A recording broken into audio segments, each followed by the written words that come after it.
Bismillahirrahmanirrahim. Assalamualaikum warahmatullahi wabarakatuh.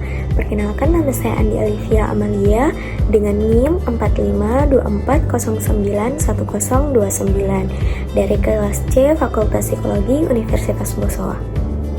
Baiklah, pada kesempatan kali ini saya akan memaparkan tentang apa saja kelebihan dan kekurangan yang saya miliki, serta bagaimana cara mempertahankan dan mengatasi kelebihan dan kekurangan yang saya miliki. Kemudian, apa saja rencana masa depan saya dan apa saja langkah konkret yang saya lakukan untuk mencapai rencana masa depan tersebut. Nah, adapun kelebihan yang saya miliki, yang pertama yaitu mudah berbaur dengan orang lain, yang kedua percaya diri, yang ketiga senang belajar hal baru, yang keempat tidak mudah menyerah, yang kelima bertanggung jawab, yang keenam bisa menempatkan diri sesuai dengan keadaan, kemudian yang ketujuh yaitu memiliki kepribadian yang menyenangkan, yang kedelapan bisa bekerja dalam tim, yang kesembilan memiliki rasa empati, dan yang kesepuluh adalah ramah. Kemudian, adapun kekurangan yang saya miliki, yang pertama yaitu takut mengambil resiko, yang kedua mudah bosan, yang ketiga overthinking atau pikiran yang berlebihan, yang keempat yaitu tidak menguasai bahasa asing, yang kelima terlalu keras pada diri sendiri, yang keenam mudah percaya kepada siapapun, yang ketujuh terlalu perfeksionis, yang kedelapan yaitu tidak enakan pada orang lain, yang kesembilan mudah terganggu oleh hal-hal sepele, yang ke-10 yaitu sering meremehkan diri sendiri. Nah, adapun cara untuk memaksimalkan kelebihan yang saya miliki, yang pertama yaitu berpartisipasi pada kegiatan yang ada, menjadi diri sendiri, mencari relasi yang sebanyak-banyaknya. Kemudian yang kedua yaitu melakukan hal yang disukai, ikut berbagai organisasi, berusaha untuk berpikir positif, fokus pada langkah perubahan kecil. Kemudian yang ketiga yaitu selalu menanamkan kemauan atau niat yang tinggi untuk belajar, mempunyai rasa ingin tahu yang tinggi, selalu mau mencoba sesuatu yang bersifat positif. Kemudian yang keempat yaitu berpikir optimis, percaya pada kemampuan diri, bersyukur dengan apa yang telah dicapai, dan menghindari berpikir rumit dan meramal keadaan. Kemudian yang kelima yaitu bersikap konsisten, menjadi pribadi yang jujur, tidak menunda-nunda pekerjaan, menjauhi godaan, dan menghargai diri sendiri. Kemudian yang keenam, menghargai orang lain, menempatkan diri pada posisi orang lain, dan membantu orang lain. Yang kedelapan, yang ketujuh yaitu berkomunikasi dengan jelas, jadi pendengar yang baik, menjaga kebersihan diri dan etika, dan berkembang terus-menerus. Yang kedelapan yaitu saling menghargai perbedaan, memiliki tujuan yang sama. Yang kesembilan yaitu menghargai orang lain, membantu orang memahami perasaannya, kemudian menjadi pendengar yang baik, dan melakukan kegiatan sosial. Kemudian yang terakhir, bersikap baik hati, menyapa dan tersenyum, suka membantu, menjadi diri sendiri, menghormati privasi dan batasan. Nah, selanjutnya yaitu bagaimana cara saya mengatasi kekurangan yang saya miliki. Yang pertama yaitu mulai menantang diri sendiri untuk bisa keluar dari zona nyaman untuk mempelajari banyak hal lebih lanjut. Yang kedua yaitu selalu menanamkan dalam diri rasa semangat dan mencoba hal baru untuk meminimalisir rasa bosan. Yang ketiga yaitu mengalihkan perhatian dari hal-hal yang membuat stres jika dipikirkan berlarut-larut dan melakukan kegiatan yang positif. Yang keempat yaitu belajar untuk menguasai bahasa asing, baik itu secara online maupun secara offline. Kemudian yang kelima yaitu memberi jeda dan waktu istirahat untuk diri sendiri dan tidak membandingkan diri dengan orang lain. Yang keenam yaitu jangan mudah percaya kepada orang lain, harus lebih kritis dalam memahami hidup orang lain agar tidak dapat dikendalikan oleh orang lain. Yang ketujuh yaitu menerapkan pola pikir bahwa kesuksesan bukan berarti tanpa kegagalan dan melawan perasaan rasa takut gagal. Yang kedelapan yaitu berani menolak permintaan orang lain, berani berkata tidak kepada diri sendiri dan orang lain. Yang kesembilan yaitu melakukan antisipasi, memperbanyak wawasan, memperbanyak ibadah, berusaha berpikir tenang dan berpikir dengan kepala dingin. Yang ke-10 yaitu berusaha menggali potensi diri yang kita miliki, tidak mendengarkan perkataan orang lain yang bersifat menjatuhkan, dan selalu berkata positif pada diri sendiri. Nah, adapun tujuan dan rencana masa depan saya saat kuliah, yang pertama yaitu tujuan akademik, menetapkan tujuan jangka pendek dan jangka panjang seperti target IPK, mata kuliah yang diambil, atau pencapaian tertentu dalam studi. Rencana ini membantu fokus pada prioritas dan mengukur kemajuan. Yang kedua yaitu manajemen waktu, membuat jadwal harian atau mingguan untuk mengatur waktu antara kuliah, belajar, dan kegiatan ekstrakurikuler. Ini juga mencakup waktu istirahat yang penting untuk menjaga kesehatan mental. Kemudian yang ketiga yaitu kegiatan ekstrakurikuler, merencanakan keterlibatan dalam organisasi mahasiswa, klub, atau kegiatan sosial lainnya untuk mengembangkan keterampilan non-akademik, memperluas jaringan, dan meningkatkan soft skills yang berguna di dunia kerja. Kemudian yang keempat yaitu magang dan pengalaman kerja, mencari peluang magang atau pekerjaan paruh waktu yang sesuai dalam bidang studi untuk memperoleh pengalaman langsung dan meningkatkan daya saing di dunia profesional. Yang kelima yaitu keuangan, menyusun anggaran bulanan untuk mengelola keuangan pribadi, menghindari pemborosan, dan memastikan kebutuhan hidup tercukupi selama kuliah.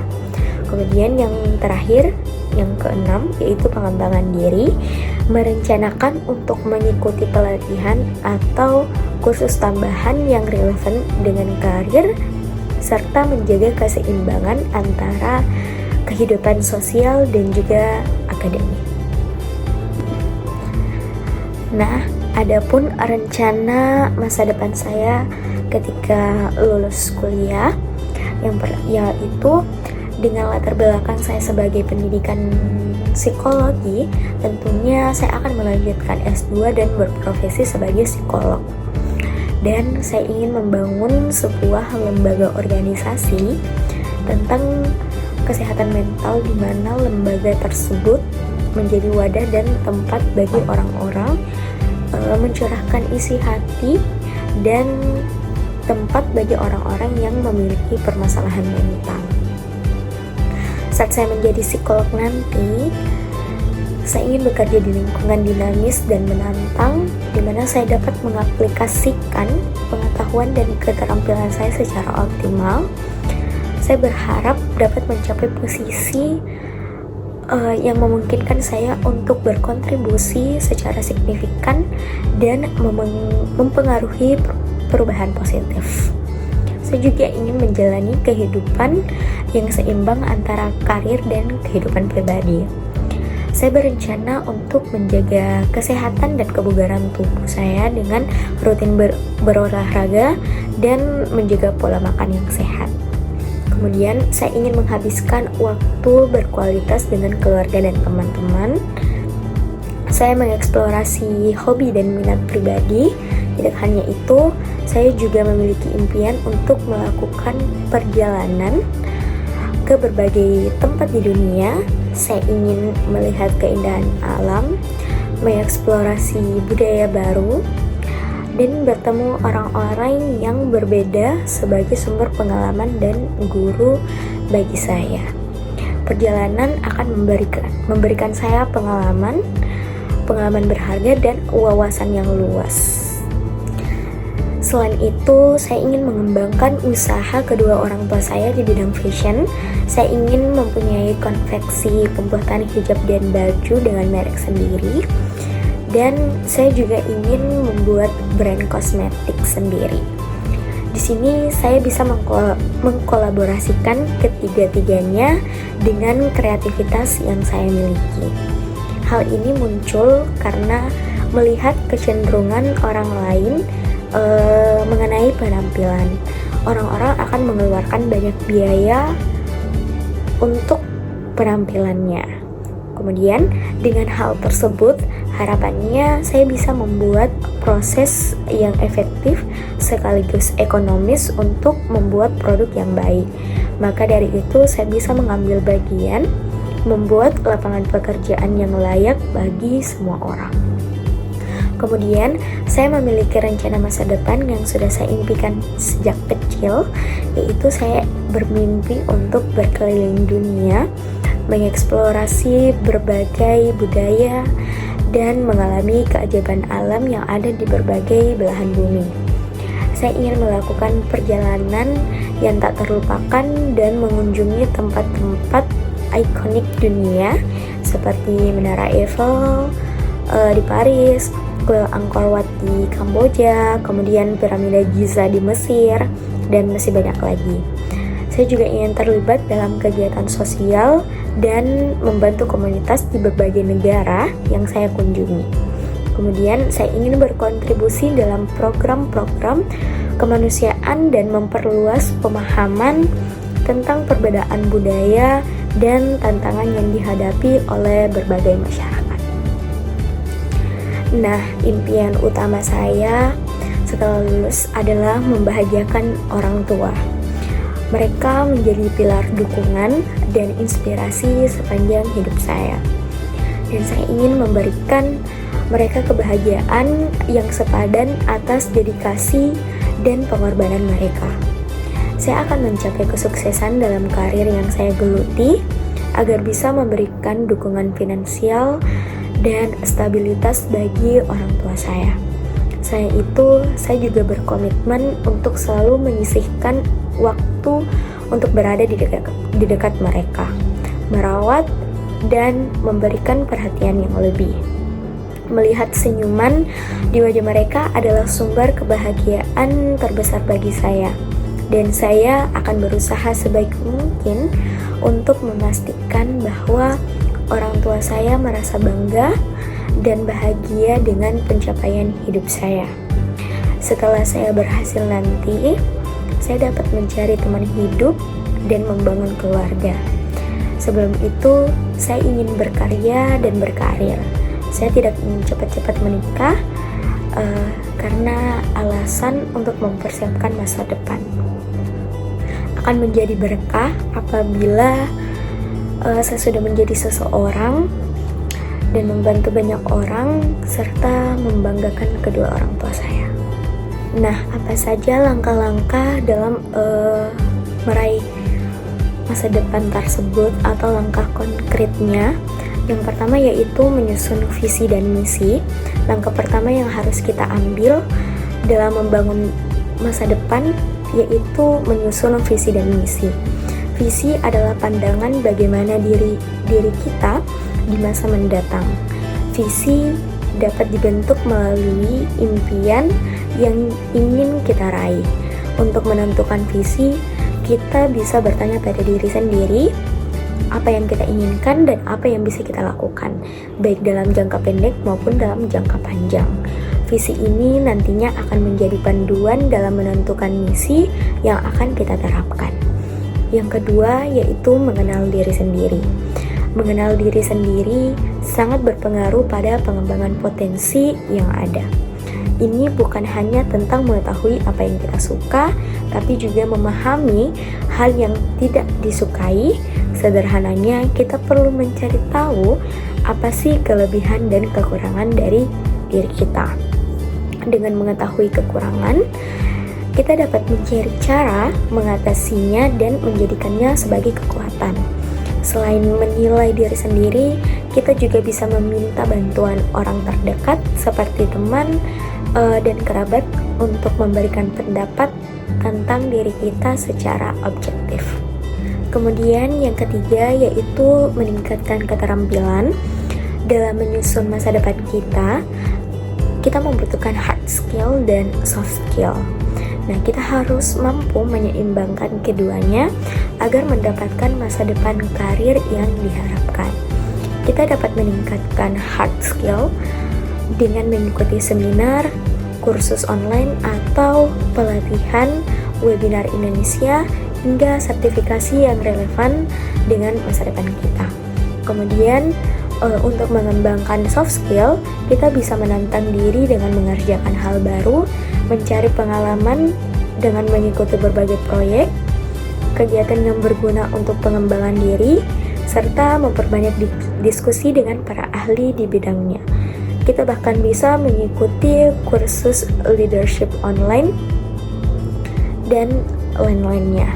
Kemudian menulis yang keempat yaitu menulis pencapaian kita. Nah, tidak hanya pencapaian di masa lalu, kita juga perlu menuliskan pencapaian yang sudah kita raih saat ini. Kemudian kita bisa meninjaunya kembali agar kita dapat mengetahui strategi mana yang berhasil dan sebaliknya. Nah, fokus pada keberhasilan yang telah kita dapat dan berusaha untuk mempertahankannya. Jadikan kegagalan sebagai batu loncatan untuk melangkah lebih jauh saat ini dan ke depannya. Yang kelima yaitu konsisten. Setelah merencanakan masa depan, kita harus menjalankannya dengan disiplin dan konsisten. Kita harus bertanggung jawab atas diri kita dan rencana karir yang dibuat agar mencapai target yang telah ditentukan. Yang keenam yaitu melakukan evaluasi. Setelah melakukan seluruh strategi naik kelas dalam merencanakan masa depan, kita perlu melakukan evaluasi terhadap apa yang telah dilakukan. Evaluasi ini berfungsi untuk mengontrol apakah perjalanan karir kita ini sudah sesuai jalur atau tidak. Nah, itulah tadi pembahasan mengenai kelebihan dan kekurangan, cara mempertahankan dan mengatasi kelebihan dan kekurangan, serta apa rencana masa depan dan langkah konkret yang bisa kita dapat. Kurang dan lebihnya mohon dimaafkan. Wabillahi taufiq wal hidayah. Wassalamualaikum warahmatullahi wabarakatuh.